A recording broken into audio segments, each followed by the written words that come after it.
The leader of the bunch was the Colgate Kid. Ooh, the thought of him turns my blood to ice. His sidekick was Palmolive Pedro, the nastiest old hombre you ever did meet.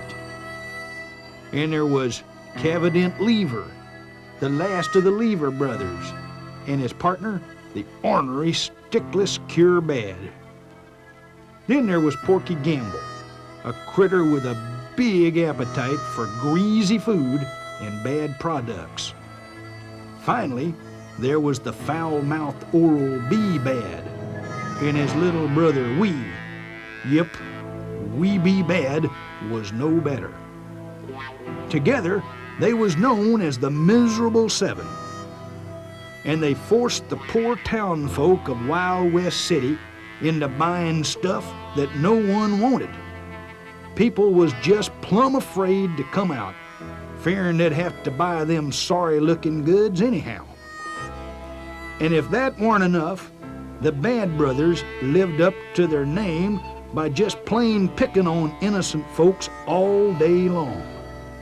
I tell you, it was no fun living in town in them days. One city slicker tried to sell Johnson & Johnson products. I recall his name was Butch Case Study. Now, folks had heard about these great products from Johnson & Johnson, but those bad guys just scared them away. And old Butch, well, he wound up in jail thanks to Pedro. Now, Butch's lady friend, Flossie White, didn't like seeing him locked up like that, so she hightailed it over to the nearest telegraph machine. Well, let's make that the nearest payphone, and Flossie called on the General's gang. Men, get your products out to Wild West City right now. There's trouble here. Men, get your products out to Wild West City right now. There's trouble here. Meanwhile, Pedro fetched old Butch out of jail so's the Colgate Kid could learn Butch how to, dance. Folks, it was a right sorry sight.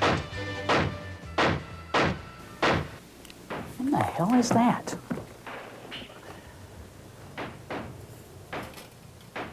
I don't believe my eyes.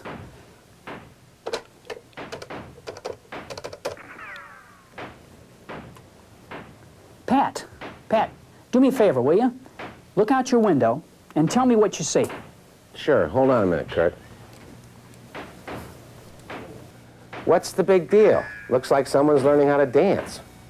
But doesn't that strike you as kind of odd? Nah. By golly, wouldn't you just know it? Good old Butch learned himself how to dance real good, and fast, too. But talking about fast, no sooner did Flossie hang up, but a stagecoach come a-driving into town. Who could it have been? Why, bust my britches if it wasn't the leaders of the General's gang. Yup, it was. First man out was good old Gator Roberts, the fastest talking son of a gun in the country. Why, he once sold 2 million yards of dental floss to Sitting Bull without even sitting down. Then came Doc Schulten. Why, that old sawbones, he'd been cutting competition down to size for years.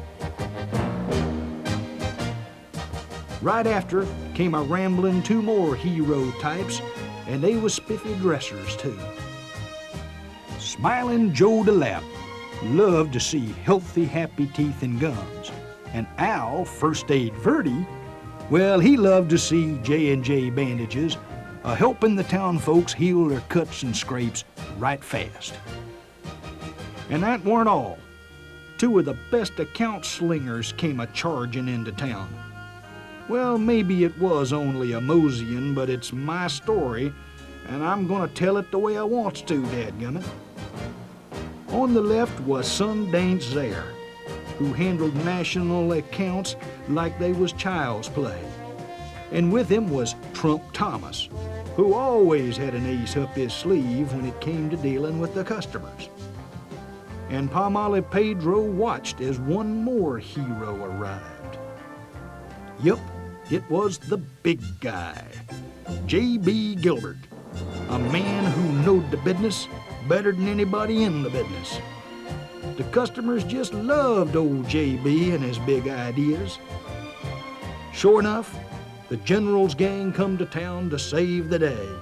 Hoo-wee! Only one hitch. Some of the General's gang wasn't there, like Dead-Eye Dodds, Red-Eye Brody, and old Doc the Eye Sullivan. But they had their reasons. You see, they was a-fixin' to gun down more bad hombres in other territories by picking off the competition's goods with some target practice. Not a bad shot in the bunch. Everyone was present and accounted for, and a-looking for a showdown. Yep, the Miserable Seven versus the General's gang. I tell you folks, this weren't gonna be pretty. Who are those guys? I don't know, but they sure look familiar. This is really strange, isn't it? Nah, There wasn't a soul left around. Everybody took off and headed for cover. Sure enough, it was high noon and high time for a gunfight.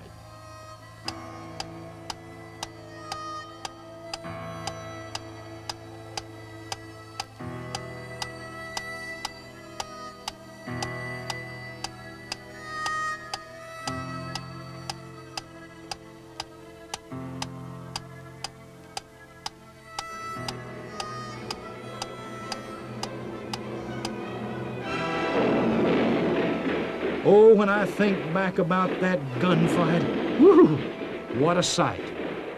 The General's gang had the best products to fight with, while the Miserable Seven, well, they had nearly nothing. The General's gang hit the bad guys with all the firepower they had. And before you knowed it, the Miserable Seven split up and tried to make a run for it. Oral B. Bad and his younger brother Wee, they headed for the hills, but them varmints was bulldogged from behind by old Sundance and Trump, who proceeded to learn them the virtues of good account management. Cavident Lever and Stickless Curebad was next to Vamoose. But dumb old Cavident weren't a-watching and kind of run right into the big guy. JB and Flossie, they turned that old sidewinder right into a freestanding, let's make that a free-falling floor stand. Stickless Curebad finally got the point. The, gun point, that is.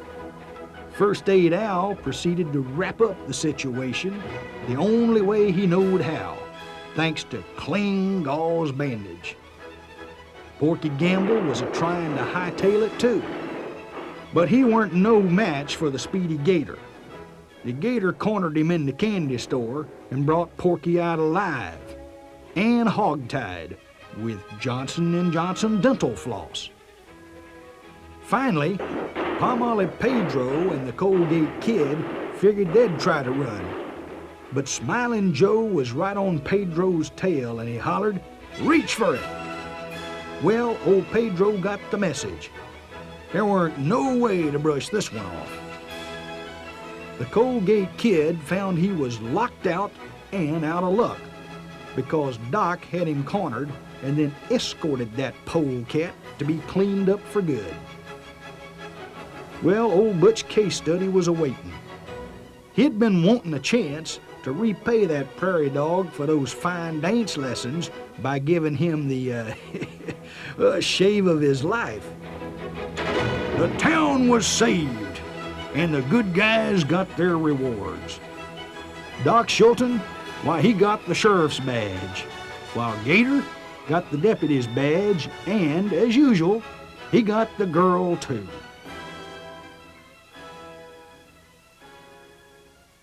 how come that guy always seems to get the girl? I don't know, but he must be some smooth talker. Say, couldn't we use someone like that on our sales force? Nah.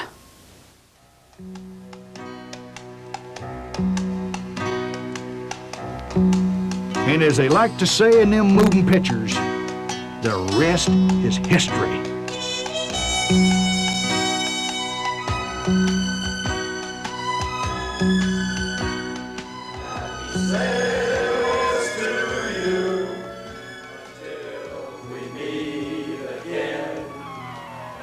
Sails to you, smile.